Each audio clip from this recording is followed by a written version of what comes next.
देशामध्ये एक सगळ्यात मोठा रोग असेल तो रोग करप्शनचा आहे. आणि करप्शनचा रोग हा प्रत्येक घरामध्ये हे गावखेड्यापासून ते शहरांपर्यंत मोठमोठ्या लोकांपर्यंत हा रोग पसरलेला आहे. आणि त्याचे अनेक परिणाम आपण भोगत असतो. अनेक परिणाम आपण लहानपणापासून बघितले. आपण सगळे ग्रामीण भागातून येतो. शिक्षण असेल, आरोग्य असेल, नोकरी धंदे असतील. आता पेपरमध्ये तुम्ही प्रश्न पाहिले असणार तर कुठे ना कुठे लाचलुचपत, करप्शन या संबंधित आणि त्याचा जो फटका आहे तो फटका अशा लोकांना बसतो जे लोक त्या प्रोसेसमध्ये कधीच येते, जे खाऊ प्रवृत्ती असते आणि लाचलुचपतची प्रवृत्ती असते. तर असं आम्ही बघितलं, स्टुडंट ऑर्गनायझेशनने बघितलं की जवळपास एक 95 ते 98% अशी लोक आहेत ज्यांना हा चान्स कधीच मिळत नाही. म्हणजे आपण म्हणतो कधी की बाबा कोणाला चान्स मिळाला, कोणाला मिळत नाही. तर तो असे ग्रामीण भागातील, शहरातील चायवाला असेल, कुठला पुस्तक दुकानदार असेल, कुठला बँकमधला कॅशियर असेल, त्या पत्रकार बंधू असतील, बरेच जण प्रामुख्याने व्यवस्थित आपलं काम करतात. शेतकरी असेल, ग्रामीण भागात अनेक जण आहेत. पूर्ण लाईफ टाईम त्यांच्यात असं निघून जातो, परंतु त्यांचा फटका त्यांना बसतो. कारण त्यांचं मुलाला जो शिकवायचं असते तेव्हा शाळा उपलब्ध नसतात, मोठमोठ्या शाळेमध्ये त्यांना जावं लागतं, दवाखाने उपलब्ध नसतात, त्यांना प्रायव्हेट हॉस्पिटल्समध्ये जावं लागतं. एखादा मुलगा दिल्लीला शिकायला गेला तर विनाकारण एसीच्या रूममध्ये बसवून त्याच्याकडून खूप सारी फीस वसूल करण्यात येते. डॉक्टरांचं तुम्ही बघितलं असणार, याच दवाखान्यातून औषधं घेतली पाहिजे, याच फार्मसीतून औषधं घेतली पाहिजे पासून तर अनेक प्रश्न आज सर्वसामान्य पडत आहेत. परंतु ग्रामीण भागातील किंवा गरीब असेल किंवा कुठलाही माणूस असेल, हा माणूस नाईलाज असतो, त्याला काही उपाय नसते. तो सोनं विकेल, घर गाण ठेवेल, अशा पद्धतीने समोर जातं. आणि यामुळे झालं काय तर पूर्ण भारतभरामध्येच, महाराष्ट्रातच नव्हे भारतभरामध्ये संपूर्णपणे निराशा, युवकांमध्ये निराशा, लोकांमध्ये निराशा. जर एखादा आत्ताच टीव्हीचा पेपर महाराष्ट्रात फुटलेला, त्यावेळी आपण बघितलं की कुठेच काही त्याचा आवाज नाही. मोठा पेपर होता, 5-6 लाख विद्यार्थी त्याच्यात बसलेले होते, तरी त्याचा काही खूप आवाज नाही. 5-10 मिनिटाची कुठतरी बाईट किंवा कोणतरी प्रोटेस्ट करतो, मोठा पेपर त्याच्या आधी फुटला. तर याच्यावरून असं समजून येते की लोकांनी ऍक्सेप्ट केलेलं आहे. तर लोकांना असं वाटायला लागलेलं आहे की काहीच होणार नाही, काही होत नाही, आता सगळं संपलेलं आहे. आणि सगळ्या लोकांनी म्हणजे बासनात गुंडाळून ठेवल्यासारखं झालेलं आहे की आता काही होत नाही. परंतु भारत देश का असंच मोठं झालेलं नाही. तर भारत देशाची महती आपण सांगतो खूप दिवसापासून, अर्वाचीन काळापासून सांगतो, हडप्पा सिव्हिलायझेशन पासून. तरी सुद्धा भारतात एक संघ आहे. इतक्या समाजातली इतके विविधता समाजामध्ये असताना सुद्धा, लँग्वेजमध्ये असताना सुद्धा भारत एक संघ राहून जगतो आहे. तर आमचा प्रामुख्याने मानणंच आहे की जो 95 ते 99% जो वर्ग आहे, जो वर्ग या सगळ्या प्रोसेसमध्ये नाही आहे, ज्या लोकांमुळेच हा भारत स्टँड आहे. आणि जे लोक, ज्या लोकांनी लोकांच्या मशिनी सुरू केलेली आहेत, पॉलिटिशियन असतील, सनदी अधिकारी असतील आणि इतरही काही, तर त्यामध्ये प्रामुख्याने हा त्या विळख्यात सापडलेला आहे.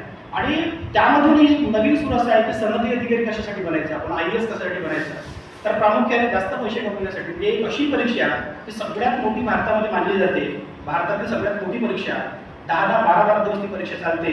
आणि त्या परीक्षेतून जे पास झालेले अधिकारी आहेत, म्हणजे आमचा आरोपच आहे, तुम्ही काही त्यांना समजा त्याची चौकशी केली तर नक्कीच तुम्हाला काही ना काही घबाड भेटेल. छोटा घबाड मिळत नाही, सोना चांदी असं घर, प्लॉट, बिझनेस अशा प्रकारे तुम्हाला भेटेल. त्यामध्ये प्रामुख्याने या कार्यक्रमाच्या मागचा जो युवा संवाद आम्ही इथे आयोजित केलेला आहे नागपूरमध्ये, तर स्टुडंट राईट्सने इथे पुढाकार घेतला आणि युवा संवाद नावाचा प्रोग्राम नागपुरामध्ये अशा व्यक्तिमत्वाला बोलून आम्ही करतोय की ज्या व्यक्तिमत्वाने खरंच मागच्या 21 वर्षाची जी काही त्यांची सर्व्हिस झालेली आहे, ते पण सिव्हिल सर्व्हिसेसमध्ये त्यांनी ठसा उमटवलेला आहे. नागपूरचा त्यांचा इतिहास आहे, नागपूरमध्ये त्यांनी काम केलेलं आहे.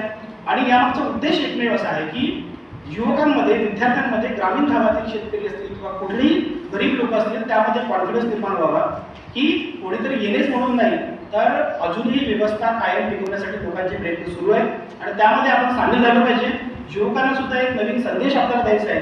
आणि त्यांचं नाव मी तुम्हाला पत्रकार परिषदेच्या माध्यमातून सांगतोय की एक डॅशिंग अधिकारी ज्यांनी मागच्या 21 वर्षामध्ये आपली इंटिग्रिटी आत्ताही मेंटेन ठेवलेली आहे. बरेच असे अधिकारी येतात, 2 वर्ष 4 वर्ष हाय हॅलो करतात, बुलडोजर चालवतात, काही लोक दुकानं उचलतात, असे अधिकारी येतात, काही जेलमध्ये टाकतात काही लोकांना, काही लोक ड्रग्स पकडतात, परंतु त्यांची इंटिग्रिटी टिकून राहत नाही. तर असा एक अधिकारी महाराष्ट्रात आहे ज्यांनी आपली इंटिग्रिटी मागच्या 21 वर्षात 25 वेळा बदल्या होताना सुद्धा ती टिकवून ठेवली. आणि आज जो आपला जेवणाचा प्रश्न आहे, खाण्याचा प्रश्न आहे, त्या खाण्याच्या प्रश्नावर ते आता कमिशनर आहेत MBA मध्ये, आणि त्यांनी दाखवून दिलं की आपण काय खातो, आपली काय लाईफ सुरू आहे सध्या, आणि आपलं काय मार्केटमध्ये जे काही दूध जन्य पदार्थ असतील किंवा कुठलेही पदार्थ असतील त्यामध्ये आपण काय करतो.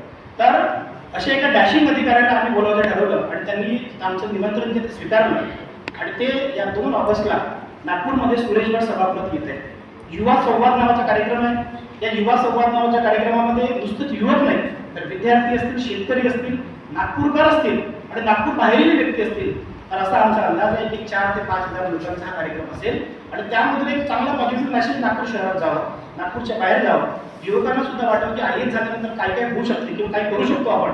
कारण सध्या घडीला अशी स्थिती निर्माण झालेली आहे की कुठलाही आयएस कुठल्याही आयपीएसचं नाव तुम्ही घ्या तर तुम्हाला नेहमी त्याचं नाव टाकल्यानंतर करप्शनच्या केसेस गुगलवर तुम्हाला भेटतील। तर अशा एक व्यक्तिमत्वाला आपल्याला समोर आणणं फार गरजेचं आहे। त्यांची तर प्रसिद्धी खूप आहे, खूप प्रसिद्ध आहेत ते, तरीसुद्धा आपण या युवकांमध्ये पुन्हा एक नवीन एक उर्मी लोकांमध्ये तयार करण्यासाठी म्हणून आमचा एक मानस आहे। तर student rights association of India आणि स्टुडंट राईट्स फाउंडेशननी हा पुढाकार घेतलेला आहे आणि या माध्यमातून पुढच्या 2 ऑगस्टला हा कार्यक्रम होणार आहे। या कार्यक्रमासाठी तुम्हाला सर्वांना विनंती आमची की आपण पूर्ण नागपूर शहरामध्ये याची प्रसिद्धी देऊ, नागपूरच्या बाहेर सुद्धा प्रसिद्धी।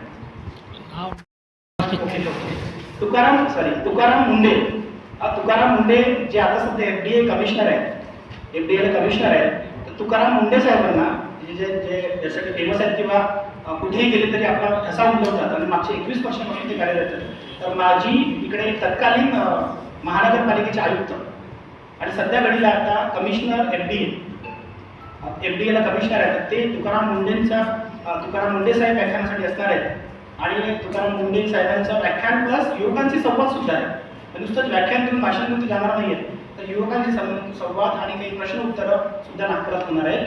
तर अशा प्रकारची एक मेजवानी म्हणून आपण एक नागपूर सारख्या शहरामध्ये आपल्याला मिळत आहे आणि नागपूरच्या लोकांना सुद्धा एक चांगली उर्मी मिळावी यासाठी हा आहे। तुकाराम मुंडे साहेब नागपूरला 2 ऑगस्टला सुरेश भट सभागृहात सायंकाळी 5 वाजता येत आहेत। आमची पत्रकार बंधूंच्या माध्यमातून विनंती आहे सर्व नागपूरकरांना आणि नागपूरच्या बाहेरील सुद्धा व्यक्तींना, विद्यार्थी, युवक आणि आणखी शेतकरी असतील किंवा इतरही फील्डमधील लोक असतील, तर सर्वांनी आवर्जून या कार्यक्रमाला उपस्थिती दाखवायची।